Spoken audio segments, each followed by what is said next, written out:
Amém, queridos. Bom dia. Bom estarmos na presença do Senhor nessa manhã. Você está feliz com Jesus? Amém. O Senhor é bom em todo tempo. Nós estamos estudando nesse mês de novembro, estamos falando sobre uma igreja vibrante. O que é ser uma igreja vibrante? Semana passada, a diaconisa Nara estava aqui falando para vocês. E hoje eu vou dar continuidade.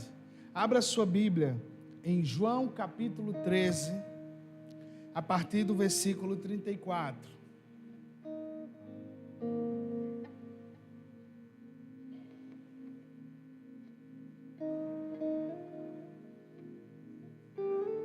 Analice, vai ter um ensaio hoje, Dudu? Oxe, podem ir. Sim, sim. Pode.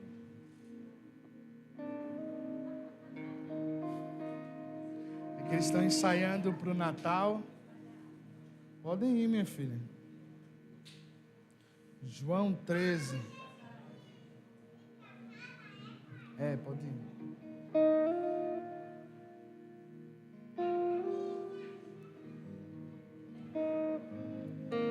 Amém. Em reverência à palavra do Senhor, fique de pé para fazermos essa leitura.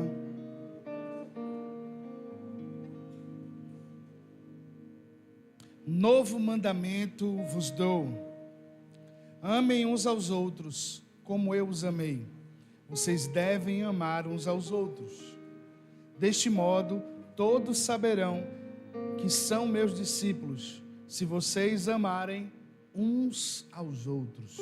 Senhor, esta é a tua palavra, acrescenta a sua bênção sobre nós e fala conosco nessa manhã. Tantos que estão aqui, aqueles que estão acompanhando em suas casas, recebam uma porção especial do Senhor nesse dia. Abre os olhos do nosso entendimento para a glória do teu nome, ó Deus, em nome de Jesus. Amém. Podem sentar.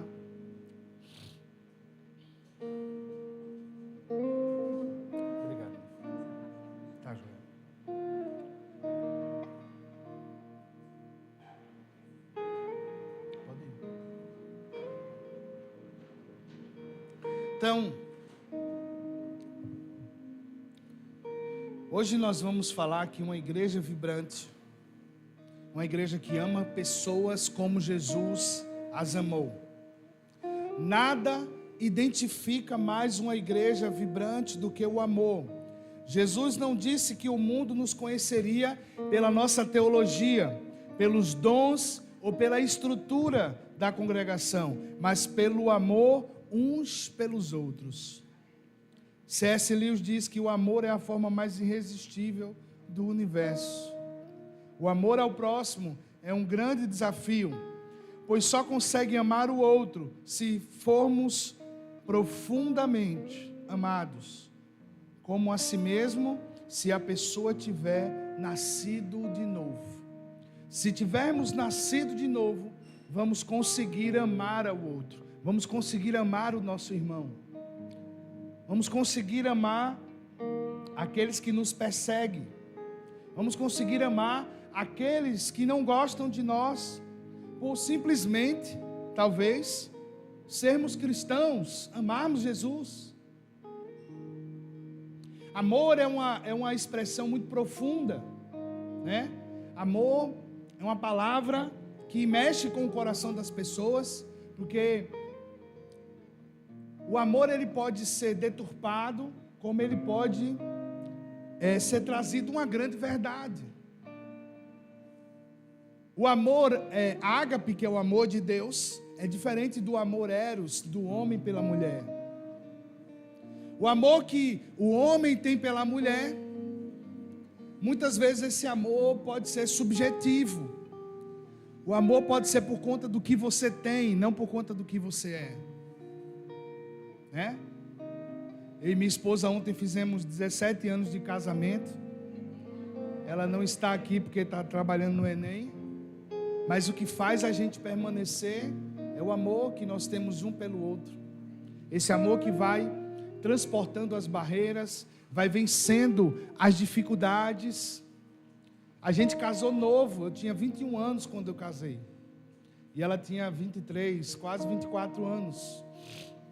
Então, a gente casou não porque ela engravidou, a gente não casou porque a gente queria fugir de alguma coisa. Nós casamos porque tínhamos um propósito de Deus e acreditávamos também que a gente não precisava esperar ter alguma coisa para se casar. As pessoas hoje, elas esperam ter uma estrutura que elas não vão conseguir facilmente, principalmente só. Principalmente sozinha. São poucas as pessoas que conseguem construir um patrimônio sozinho. Mas a palavra do Senhor diz que é melhor dois andando juntos, porque se um cair, o outro levanta. Obrigado, meu filho. Então, um relacionamento, ele não é construído pelo que você tem, mas pelo que você é. Jesus não nos amou pelo que nós temos, porque em nós só tinha pecado, em nós só tinha maldade. Mas Ele nos amou de uma maneira inexplicável, que nos resgatou do império das trevas, nos transportou para o reino do seu Filho amado. Então, Jesus não nos amou pelo que tínhamos, Ele nos amou, né? Deus nos amou, porque Ele tinha um propósito maior para as nossas vidas. Ele é o próprio amor, e por Ele ser o amor, Ele resgata a sua criação, que estava distante dEle. Então, primeira coisa, a identidade da igreja é o amor e o serviço.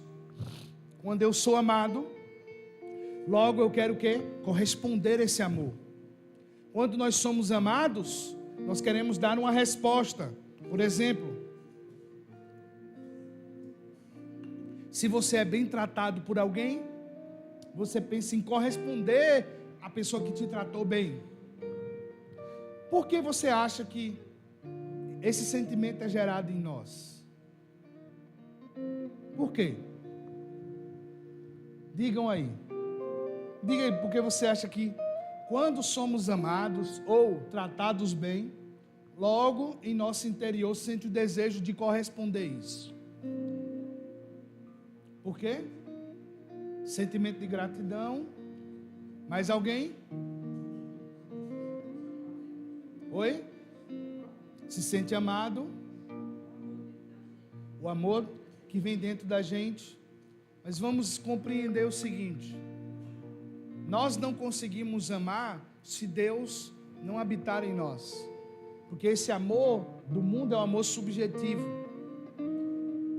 Por exemplo, uma mãe ama e consegue dar a vida pelo próprio filho. Por quê? Porque ele saiu dela.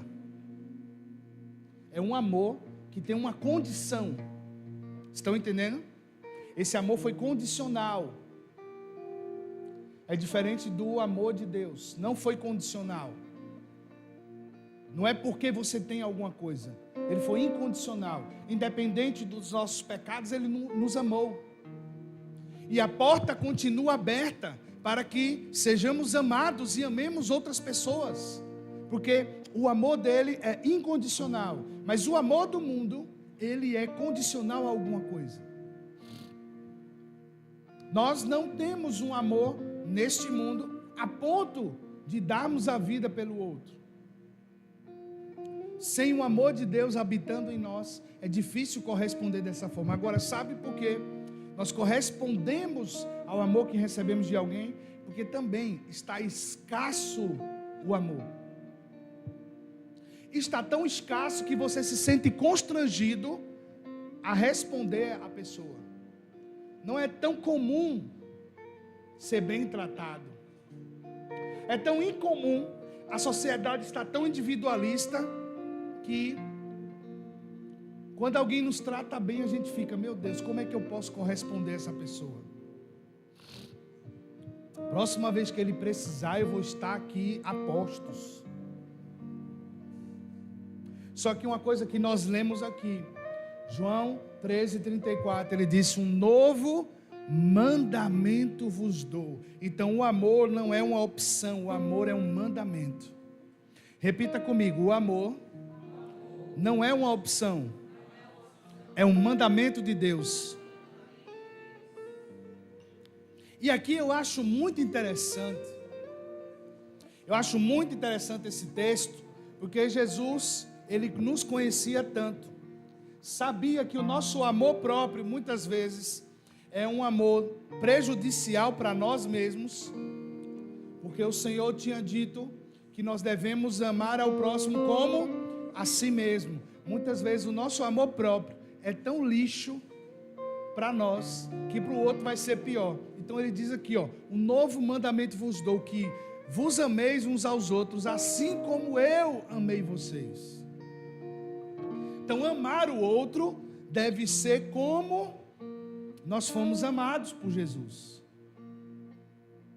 E aí é onde nós encontramos uma dificuldade. Nós precisamos compreender que amar não é uma opção, é um mandamento de Deus. Então, se é um mandamento, o Senhor me capacitará para viver esse mandamento. O Senhor vai me capacitar para poder cumprir esse mandamento. Só que muitas vezes nós queremos fazer na carne, não no espírito. Eu tenho sido muito confrontado com as coisas que eu também prego. E o corte da página da igreja essa semana foi isso. Jesus muitas vezes está escrevendo algo sobre sua história e nós estamos tentando na carne resolver aquilo que o Senhor diz: espere, clame a mim, eu vou te responder. Só que a resposta de Deus, muitas vezes ela vem em forma de confronto. Sabe uma coisa que nós nos perguntamos logo quando entramos num vale no Senhor? É porque, o que foi que eu fiz? Será que eu estou pagando alguma coisa, algum pecado que eu cometi antes? Eu vi uma coisa de um pastor esses dias que ele disse: muitas vezes, irmão, não é nada disso. É só porque tem que acontecer mesmo. Deus quer te fazer passar por isso, por essa prova, para te aperfeiçoar, para te levantar. Você já olhou nos parâmetros da Bíblia? Em Hebreus, quando fala da galeria de heróis da fé, a Bíblia mostra de homens que ele diz que não eram dignos, e foram homens que sofreram muito, simplesmente por serem homens de Deus, simplesmente por serem homens que caminhavam com Deus, por serem homens obedientes a Deus. Então, por você ser obediente a Deus, lembre-se, há adversários. Um grande problema do crente é que ele quer estar bem com todo mundo. Estar bem com todo mundo é diferente de estar em paz com todos. Eita, pastor, isso parece antagônico, né? Eu vou te explicar. Estar bem com todos é concordar com todo mundo. Você não tem partido nenhum, você não tem ideologia, você é um crente até por conveniência. Se você está no meio dos católicos, você ama Maria. Se você está no meio dos crentes, você só ama Jesus. Se você está no meio da esquerda, você ama Karl Marx. Se você está no meio da direita, você adora Bolsonaro. Sabe? Ele está de bem com todo mundo. Seguir em paz é respeitar o outro, independente da visão dele, independente da posição dele, independente do que ele crê. É assim que nós vamos conseguir viver em paz.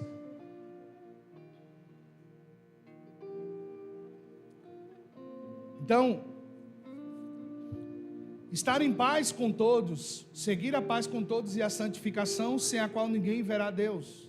Então, estar em paz eu não amo, não gosto do seu Deus. Tudo bem. No dia que você precisar de mim, do meu Deus, eu estou aqui.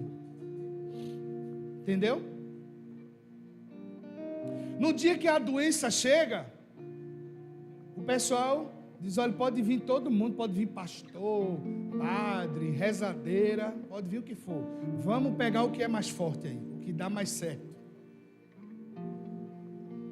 Então amar, ela não é uma opção, porque às vezes você vai estar exposto a amar alguém que está te dando trabalho, um vizinho seu, um familiar, alguém da sua família, um jovem, um adolescente, pessoas que dão muito trabalho, que estão ali, sabe, vivendo uma vida desagradável ao Senhor, mas você precisa continuar orando por essa pessoa, precisa continuar insistindo sobre essa pessoa, porque nós não seremos uma igreja vibrante. O que é ser essa igreja vibrante? É uma igreja expressiva, que as pessoas veem Cristo em nós, elas conseguem ver Cristo em nossa vida. O DNA do discípulo é o amor. Uma igreja vibrante não é movida por performance, mas por compaixão. Ela precisa ter compaixão dos outros. Abra sua Bíblia em Mateus 9, 36.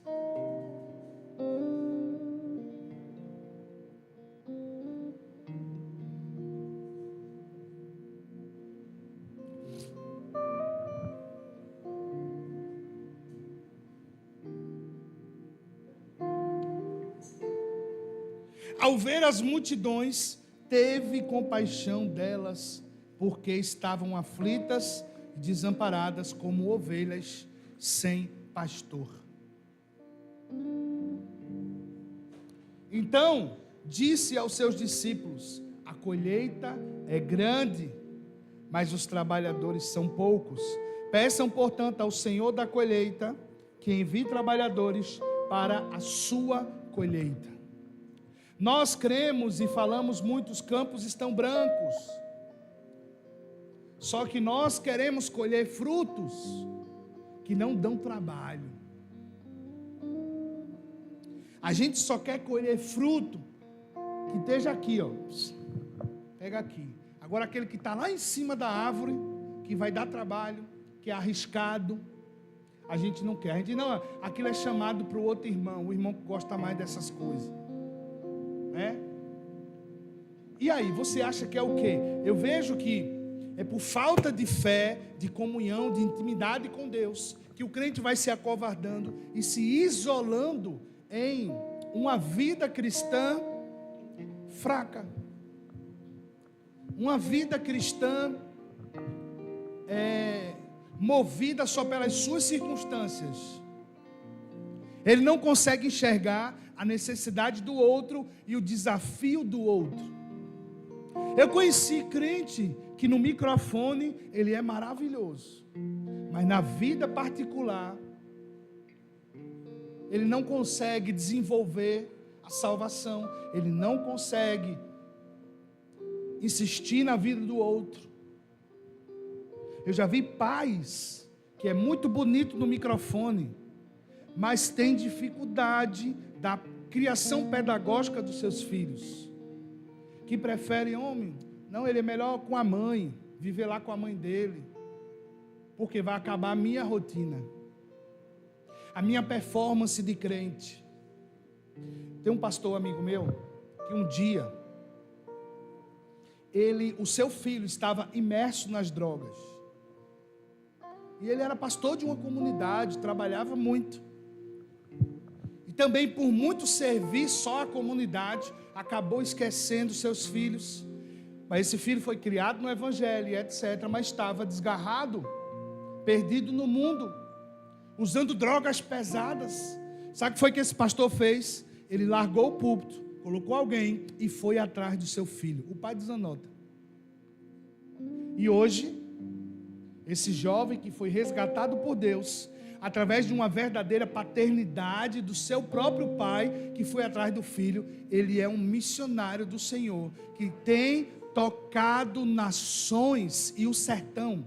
Quando eu conheci Zanota, isso já tinha passado muito, nós dois muito novos ainda, ele disse: cara, eu tive uma visão, e eu persigo essa visão, eu tive um sonho, uma visão de Deus, que eu via o sertão do Nordeste, e eu via muitas palhas e elas pegando fogo, e uma chuva nova do Senhor vindo, E esse irmão persegue até hoje essa palavra. E ele está no sertão, num povoado chamado Poço do Boi, aonde lá vai missionários do Brasil e internacionais para ver o que está acontecendo, trabalhar pelo que está acontecendo e servir ao Senhor naquele lugar, num povoado. Entende? O pastor Robson, que pregou aqui no aniversário da igreja, a filha dele é uma das missionárias que está gastando a vida lá. Uma jovem que foi para lá. Mas você entende? Um jovem que em 2007 ainda tinha essa visão, carregava essa visão, lutou por ela, insistiu por ela e até hoje vive da palavra de Deus. Mas, irmão, alto nível de amor ao Senhor e ao próximo é que move. Então, nós não podemos olhar as cadeiras vazias da igreja e dizer assim: mais um culto, eu vim aqui para o meu refrigério, receber do Senhor. Seja incomodado, querido irmão, querida irmã, por vidas que estão indo para o inferno. Eu tenho sentido esse incômodo dentro de mim. Eu, quando fui para uma conferência há alguns dias, não, isso foi num seminário de vocação, feito pelo pastor Júnior Firmino. Ele faz o vocacionados. A pergunta do grupo foi assim: quem o Senhor te impulsionou, te incomodou essa semana para você pregar o Evangelho? E eu digo a vocês, irmão, naquele dia eu disse: rapaz, eu acho que eu preguei para ninguém essa semana. Será que as pessoas não estavam perto de mim? Ou eu não estou tão imerso no amor de Cristo a ponto de olhar o outro e dizer assim: ele precisa de Jesus, essa pessoa precisa. Depois disso, aí eu vinha andando, tinha deixado as meninas na casa da minha sogra, ou entreguei alguma coisa lá, vinha andando e encontrei uma vizinha que mora perto lá de casa. E eu só parei para dizer: oi, dona fulana, não lembro nem o nome dela. Oi, dona fulana, tudo bem? Como é que a senhora está? Meu filho, estou bem não. Aí tu sabe, né? Pessoal que passou dos 60, telele, a vida toda, e fala da família, do filho, do marido, dos gatos, e eu ali ouvindo aquela palavra e tal, ouvindo a mulher falar. E o Espírito Santo disse: ore por ela.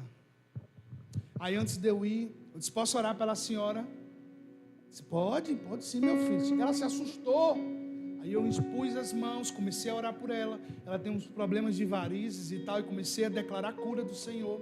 Terminei a oração, a mulher estava em lágrimas e disse: eu precisava tanto. Irmão, eu e você precisamos ser esse instrumento de Deus. Parar de olhar para o que nós precisamos. Entenda, capítulo 41, se não me engano, de Jó, diz que ele recebeu muito mais do que ele possuía, quando ele fazia o quê? Orava pelos seus amigos. Quando nós paramos de olhar para a nossa dor, para a nossa necessidade, e orar pelos que estão perto de nós, os que estão necessitados, nós estamos cumprindo a lei de Cristo. Nós estamos cumprindo o Evangelho. E um grande problema que nós temos é que estamos olhando só para dentro de nós. Não é que você não vai orar pelas suas necessidades. O modelo universal de oração de Mateus 6 mostra que você deve orar. Mas você não vai gastar a maioria do seu tempo de oração sobre suas necessidades. Ore pelas suas necessidades e clame por elas. Mas principalmente, ore pelos seus amigos, pelos seus familiares. Ore com compaixão, como Jesus olhava e tinha compaixão.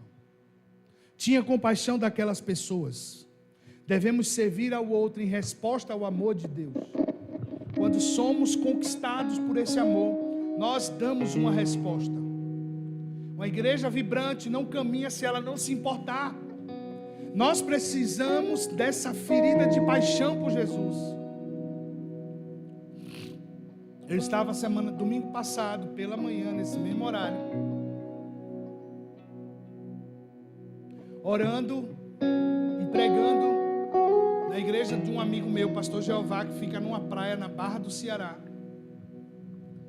É numa praia mesmo. Fica um terreno, você saindo, já é o mar, cheio de barracas e tal. E quando eu estava orando, eu via os principados que atuavam naquela região. Então, ao ver os espíritos, comecei a denunciar os espíritos. E Deus trouxe uma palavra de direção para aquela igreja. Muito interessante. Deus falou assim: eu vou destruir a teologia de vocês, que prende vocês. E vou trazer uma visão concreta de amar aqueles que estão perdidos. Porque muitas vezes nós queremos construir uma igreja tranquila, uma igreja, temos que construir mesmo uma igreja saudável. Mas, queridos, quando nós vamos ver na palavra do Senhor, essa igreja que ao mesmo tempo crescia por conta do evangelho, ela tinha problemas. Ela tinha fofoca, ela tinha gente com necessidades especiais e principalmente precisando de emprego, precisando de comida. Nós precisamos trabalhar para a restauração da dignidade das pessoas. Então, se nós não nos importarmos com essas vidas, por que elas vão vir para a igreja? Vocês acham que eles vão entrar por essas portas por quê? Para mais do mesmo? Não, eles querem ver o poder de Deus. Eles querem ver a unção do Senhor na nossa vida. Amém? Eles querem ver. E falando nisso, o poder de Deus, nós vamos orar aqui pelo irmão Samuel. Né, tio? Samuel, porque ficava deitado demais. Ele teve uma condiçãozinha atrás da cabeça aqui. E eu disse na área: continue orando, declarando. Vamos ungir, vamos continuar orando. Então eu quero que você ore comigo. Porque se não melhorar, ele pode ter um caso cirúrgico. Então o Senhor vai fazer essa cirurgia em nome de Jesus. Pai, nós abençoamos Samuel e declaramos a tua palavra de cura sobre ele em nome de Jesus.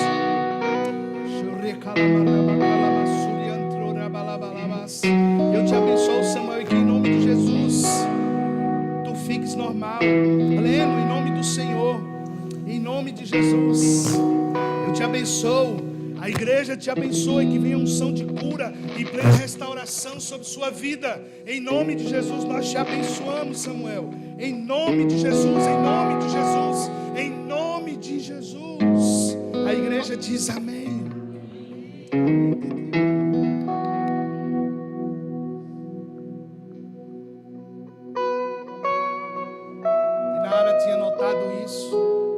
Levou para alguns médicos, os médicos, não sei o que, e o coração da mãe, né, ficava ali, não, eu estou vendo alguma coisa. Muitas vezes é isso. A gente olha para alguém e diz: não, esse aí não tem mais jeito não. Esse tem jeito, irmão. Onde Jesus chega, transforma. Onde Jesus chega, ele pega por dentro, meu irmão, acaba, sabe, toda a história fantasiosa do mundo. Quando Jesus chega, ele tira vício. Quando Jesus chega, ele cura. Quando Jesus chega, ele alinha o nosso coração. Então nós precisamos desse amor derramado em nós, para chegar na rua e dizer: meu irmão, você precisa de Cristo. Não, mas tua igreja é longe. Não importa, tem pão perto de casa que não é bom. Vamos embora. Não é sobre ter uma igreja perto de casa, é sobre uma unção que está no lugar e que Deus nos deu essa autoridade. Nós vamos conquistar vidas. Nós precisamos ser essa igreja vibrante. Nós precisamos estar posicionados no reino para viver essas verdades de Cristo para nós. Amém?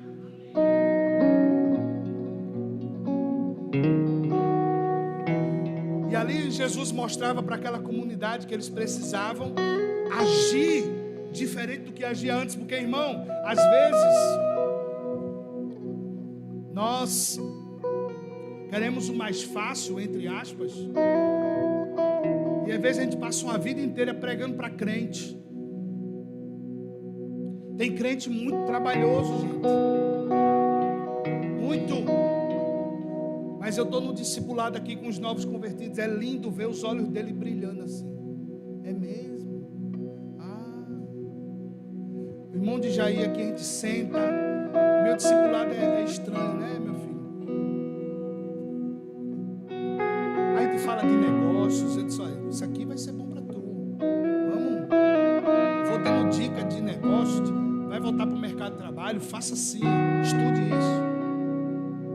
Aí depois a gente vai para a palavra e a gente confronta. A gente ri. A gente brinca um com o outro. Aí tem um dia que é só palavra.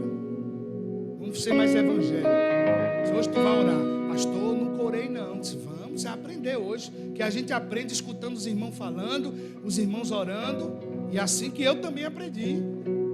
Mas quando você pega um crente velho já, cheio de sofisma, com a mente necrosada, você diz, irmão, tu tem que perdoar essa pessoa que te perseguiu. É, né? Jesus está dizendo. Jesus está dizendo, querido. Você entende? O quanto nós perdemos o temor a Deus. O quanto a gente acha que é muita coisa. Mas a palavra do Senhor é que tem um mundo ainda para ser alcançado por Ele. Então, no seu dia a dia, qual o nível de influência? A igreja ela existe para aqueles que ainda não chegaram. Por isso, o evangelismo é um grande objetivo da igreja. Marcos 16:15 diz, ide por todo mundo e pregai, anunciai, profetizai o evangelho para toda a criatura. Já aí tem ido com uns amigos, tem um pastor Hilton, tem um Caese, que é um trabalho que ele faz nos presídios e nas ruas. Eles vão lá para o mercado da 4. Querido, ali tem gente que, se você acha que o seu primo, que toma uma, fuma um cigarro e trai a mulher, não tem jeito, aquele povo ali, irmão, é o supra-sumo da profundidade do inferno. Eu tenho um amigo, um pastor, que ele chegava em casa e a mãe dizia assim, eu estou orando por você. Ele dizia, mãe, não ore mais não, eu estou perdido. Ele fumava crack. Eu estou perdido, mãe.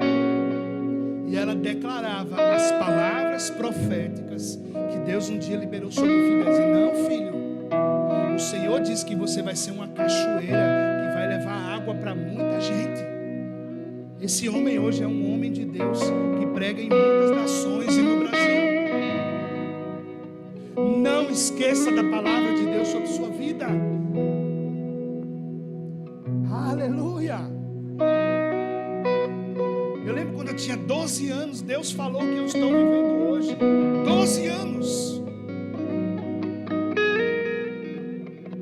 Domingo passado à noite eu estava pregando em outra comunidade.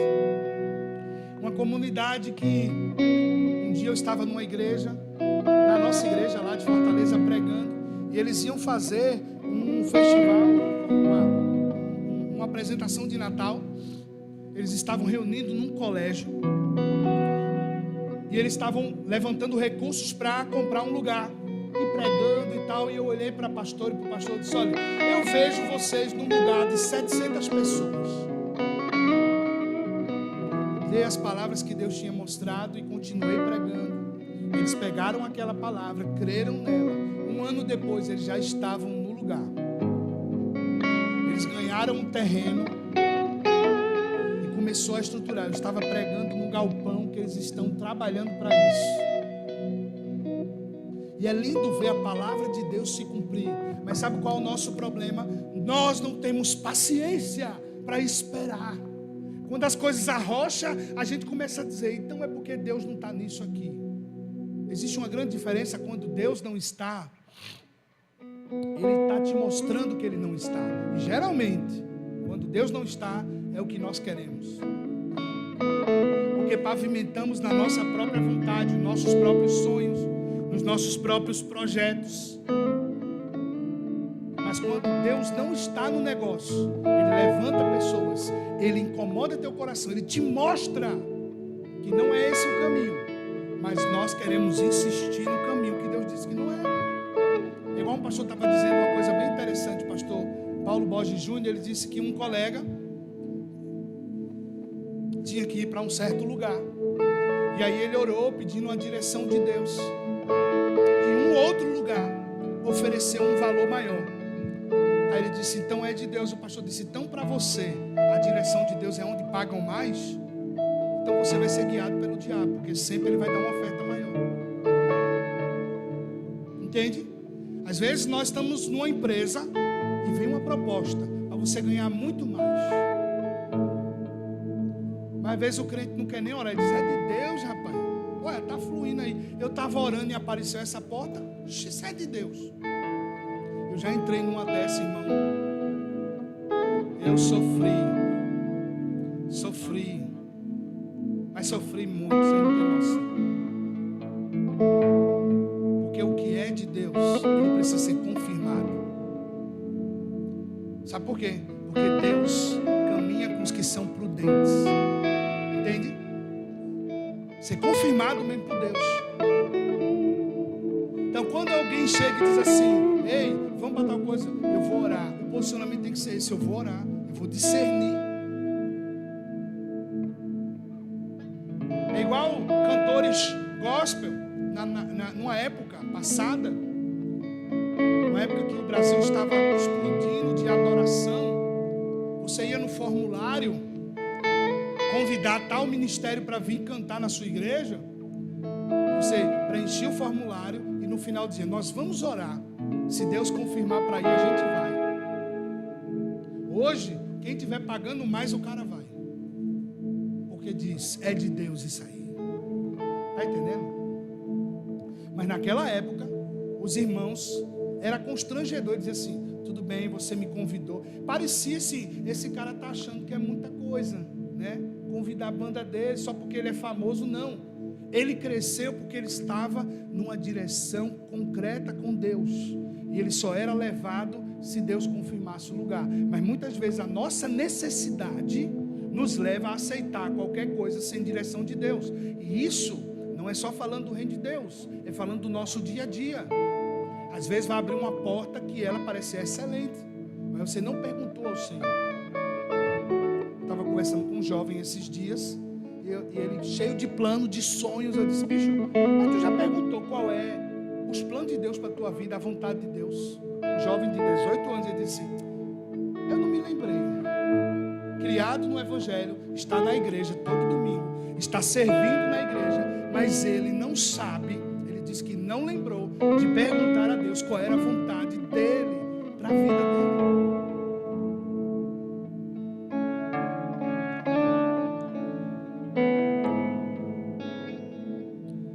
Então nós precisamos nos importar com aqueles que estão necessitados. Nós precisamos nos importar. Às vezes eu fico pasmo, sabe com o quê? Com pessoas que não evangelizam a sua própria família, que não se importam com a sua família. Vê seu familiar indo para o inferno e ele acha mais legal ir para a rua pregar, mais fácil do que pregar para a pessoa da própria casa, do que ser exemplo, do que estar lá toda semana, uma vez por mês. Eu vim aqui para ter um tempo com vocês, e eu quero orar com vocês. Estão entendendo? Às vezes chega na reunião de família, está todo mundo com fome, o cara nem se diz assim: posso orar? É o único crente. Para a gente ser uma igreja vibrante, a gente precisa encarnar a mensagem de Jesus. Jesus, onde chegava, ele era, não a evidência, porque não tinha, Jesus não tinha beleza tamanha, mas ele tinha uma palavra que constrangia as pessoas. Ele tinha um amor tão grande que constrangia as pessoas. Vocês estão entendendo? Esse mês Jesus vai nos amassar. Ele vai nos torcer, até que de nós saia o orgulho e possamos responder para Deus. Nos importar, queridos. Nos importar. Quando a gente não trabalha em favor do reino, a gente não trabalha em favor de nada. Construímos casas sobre areia. E nós precisamos dizer: meu Deus, aonde eu me encaixo? O que eu devo fazer? A irmã Solange: pastor, eu queria fazer umas quentinhas para entregar para os moradores de rua. Eu disse: beleza, irmã, amém. Eu tenho um projeto de um amigo que trabalha com isso já. Pega esse recurso e envia para ele. Não foi assim? Porque se a gente não pode ir, a gente ainda não tem, a gente pode apoiar quem está indo. Isso é evangelismo, isso é missões. Vamos apoiar quem está indo. E às vezes R$1, R$10 faz faz a diferença e alimenta pessoas, cuida de pessoas. O irmão de Jair está indo com os amigos lá, lançando semente. Porque, irmão, os caras estão doidão, drogado, muito. Está lá o cachimbo do crack, e você acha, isso é uma perda de tempo. Para que a gente vai fazer isso? Esses caras estão nem ouvindo, que conversa, cara. Então, sim. Só que eles estão amassados pelo diabo. Dizer, não, você está ouvindo essas mensagens e você não vai conseguir, cara. Amanhã tu vai entrar na fissura e vai querer voltar para usar. E a igreja vai te rejeitar. E nós precisamos estar prontos e aptos para amar pessoas assim. Porque, irmãos, a gente pode não gostar, mas o pecado ainda é uma mão de obra na mão de Deus.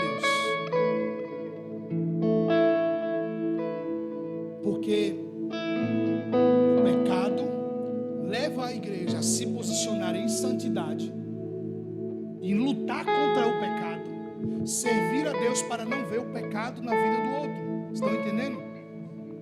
Então o caos, ele é matéria nas mãos de Deus. E nós estamos lutando contra o pecado. Sabe uma coisa? As pessoas fazem muito essa pergunta. Nós somos 30% dos evangélicos no Brasil. Aí a pergunta dos puritanos é assim: o país nunca esteve em tamanha corrupção. Diz, meu filho, mas me mostre na Bíblia, mesmo no meio de um avivamento de Atos 2, onde foi que acabou a corrupção, onde a igreja não teve problema. Vai sempre haver, irmão. Nós estamos lutando contra o pecado. O diabo é nosso inimigo, não é nosso amigo. Eu fico triste quando as pessoas aplaudem o pecado do outro. Diva, tá linda, maravilhosa, e a pessoa descendo de tobogã para o inferno. Eu prefiro dizer nada. Entendeu? Não prefiro dizer nada. Não aplaudo o pecado do outro. Agora, quando volta para Cristo, eu digo, oh, glória a Deus, estou aqui, viu? Conte comigo para vencer essas dores. Porque, irmão, quem volta do inferno tem muita lama para ser tirada e precisa do apoio da igreja. Ele vai cair, você ajuda a levantar. Entende? O amor passa por isso. E quando você tiver vontade de se imergir no pecado de novo, conte comigo para orar por você. Fale, ei, ora por mim que eu não estou bem. Nós não podemos ser uma igreja individualista. E sabe qual é a questão de quem se dispõe? Ele vai ser incomodado e vai ensinar o irmão também. Eu tinha um amigo que me ligava sempre, eu vou me matar, não sei o quê. Eu no telefone. E é interessante, eu era muito jovem ainda, devia ter uns 17, 18 anos. E quando ele ligava, perturbado, muito perturbado, endemoniado mesmo, que eu já expulsei várias vezes o demônio desse amigo. E no telefone eu dizia, não, você vai se matar não, vai não. Eu te repreendo, Satanás, em nome de Jesus. Aí ele ia se acalmando. Temos que ter frieza mesmo. Com o diabo a gente não pode se espantar não. Já cansei. Chegar para orar em alguém, está na minha casa. E o vulto, vai-se embora, em nome de Jesus. Saia. Recantar e começa a orar. Essa casa é do Senhor. Meus filhos, minha família é do Senhor. Sabe? Temos que ter fé, crer. Temos que ter autoridade nele. Irmãos, vou dizer uma coisa a você. Isso não foi algo, então o pastor orou 100 dias. Orei nada, cara. Eu tive uma consciência. Tive uma consciência de que maior o que está em nós do que o que está no mundo. Então não devo orar, não. Você deve sim, deve. Não é se eu oro, deve orar. Mas não com aquela neura. Eita, então não posso expulsar o demônio porque eu não fiz o jejum. Rapaz, a casta, se a casta for de nível alto, ela não vai sair. Mas você não vai deixar de tentar. Isso, E às vezes a gente vai, expulsa o cão e pronto. Primeira coisa que eu tenho uma consciência, eu não gosto daquela festa toda, o diabo que o povo faz. Faz logo aquela roda. Meteu não. Eu quê? Em foco, eu disse, não. Todo mundo tranquilo aí, vamos adorar Jesus, cante, louvor. Chega aqui, ó. Ei, sem manifestação, eu te repreendo no nome de Jesus. Vai ali orando e vai expulsando legião, pouca legião que tiver. Mas sabe qual é o problema? Nós queremos ser protagonista, artista do negócio que está acontecendo. Entendeu? Eu acho muito interessante quando o pessoal vai orar por cura, só ora por dor de cabeça, mas o menino da cadeira de roda, não vejo ninguém pôr na mão. Porque a dor de cabeça é mais fácil. Mas o menino da cadeira de roda, a pessoa com a muleta, o pessoal é porque, né? Não, ora, cara. Ore. Quem faz é Jesus, não sou eu não. E continua orando. Se ele não for curado hoje, amém, vai ser amanhã. Ou nunca. Deus quis manifestar a glória dele dessa forma. Pastor Luizinho, até hoje, ele não foi curado 100% do câncer. Mas aonde tinha câncer, é tirado, aí limpa. Vê que coisa. O último exame dele foi onde tinha nódulos, agora tinha cicatrizes. Pelo amor de Deus. Entende? E o cara que era para viver 1 ano, está mais de 15 anos vivo. Glória de Deus. Ele disse para o médico disse, quanto teu tempo? Você vai ter 1 ano e meio. Ele disse, em 2024, o Senhor vai estar no meu aniversário. E o médico se converteu nesse processo. Entende? Qual o nosso posicionamento hoje como igreja? A gente está se importando com o quê? A gente está se importando com o Evangelho, o anúncio dele, ser testemunha viva, ou a gente está vivendo só para pagar a conta? É isso que o Espírito de Deus está nos confrontando nesta manhã. Nós não fomos chamados para viver essa vida só de pagar a conta e pronto. Nós temos um chamado. E nós vamos servir ao Senhor no que Ele coloca para nós. O seu trabalho é um instrumento do Senhor para glorificar o seu nome. A sua casa, a sua família é um local de instrumento para ser instrumento de justiça do Senhor. O amor bíblico não é um sentimento, é responsabilidade. Onde há amor, ele tem cura. Cura emocional, restauração e perdão. Que a nossa mensagem traga cura e não ferida às pessoas. Porque, irmãos, às vezes a nossa mensagem mais pode adoecer do que curar. Existe uma grande diferença quando eu preciso discipular alguém, que ela precisa ser confrontada nos seus atos e etc. Mas existe a palavra que precisa trazer cura para essas pessoas. Tem gente que necessita de cura, ser curado, e nós precisamos ser instrumentos de cura para essas vidas. Tem gente que está machucada pelo mundo. Irmãos, quando você vê, por exemplo, uma criança, imagine aí uma criança que foi criada numa família toda desordenada, com tráfico, o pai que matou a mãe. Eu vi um testemunho numa escola de cura de uma jovem que o pai matou a mãe dela, e que ela, quando foi restaurada no Senhor, ela conseguiu liberar perdão para o pai. Você entende, irmão? Isso é muito profundo. Ela conseguiu liberar perdão para o pai dela. Isso mexe com a nossa mente. Por quê? Porque nós olhamos o mundo e a gente entra em colapso. Não, isso não pode. Isso é terrível. Para fechar, nós precisamos nos importar em ser uma igreja vibrante. Como assim? Como é que tem sido os nossos dias? Quais são as nossas metas da semana? Meta de leitura da palavra, de oração, de evangelização. Sabe?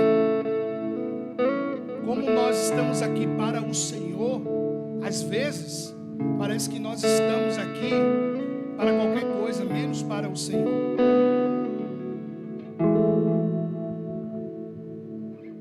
As pessoas não faltam trabalho, porque lá no trabalho ele gera recurso financeiro. Mas a igreja é só mais um culto. Entende?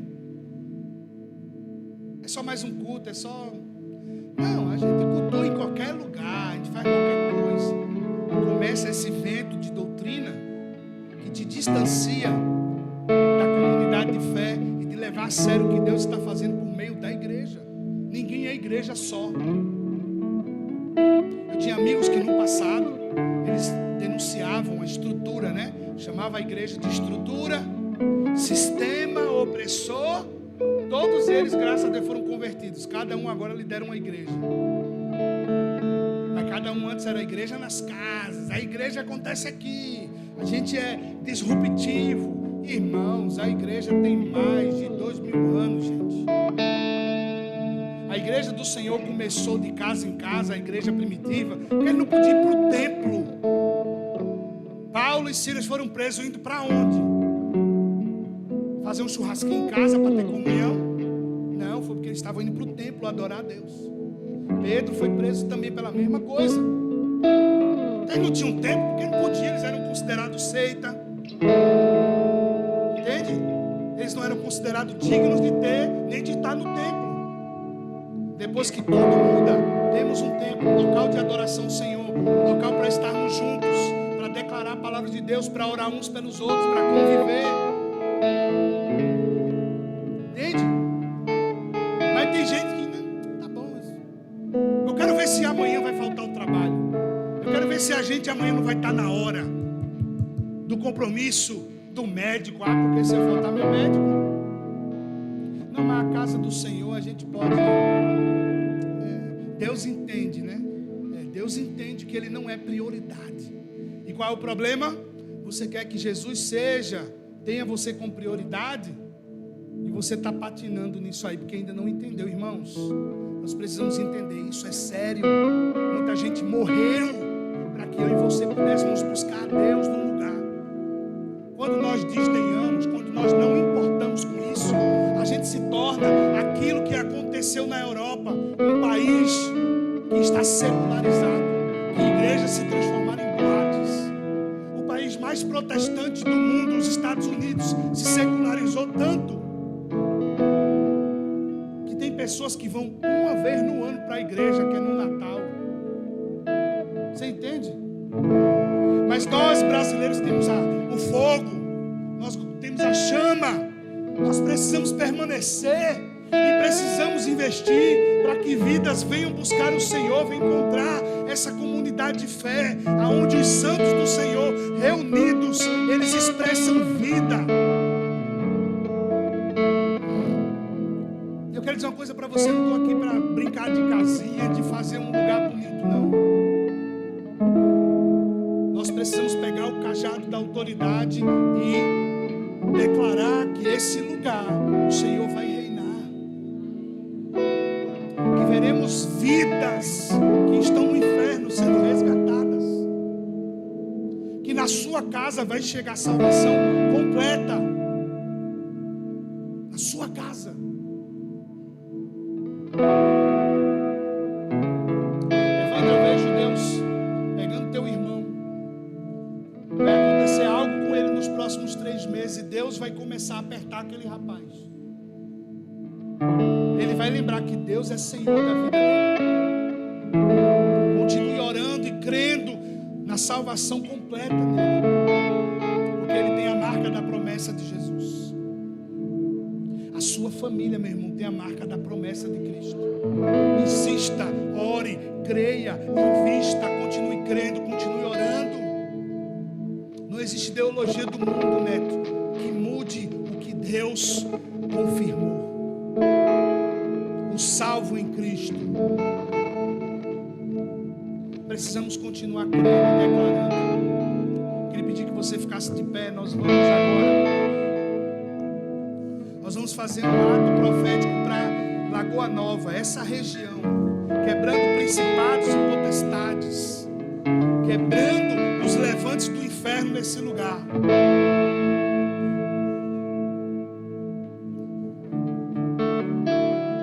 Senhor, em nome de Jesus, nós colocamos essa região aqui diante de Ti.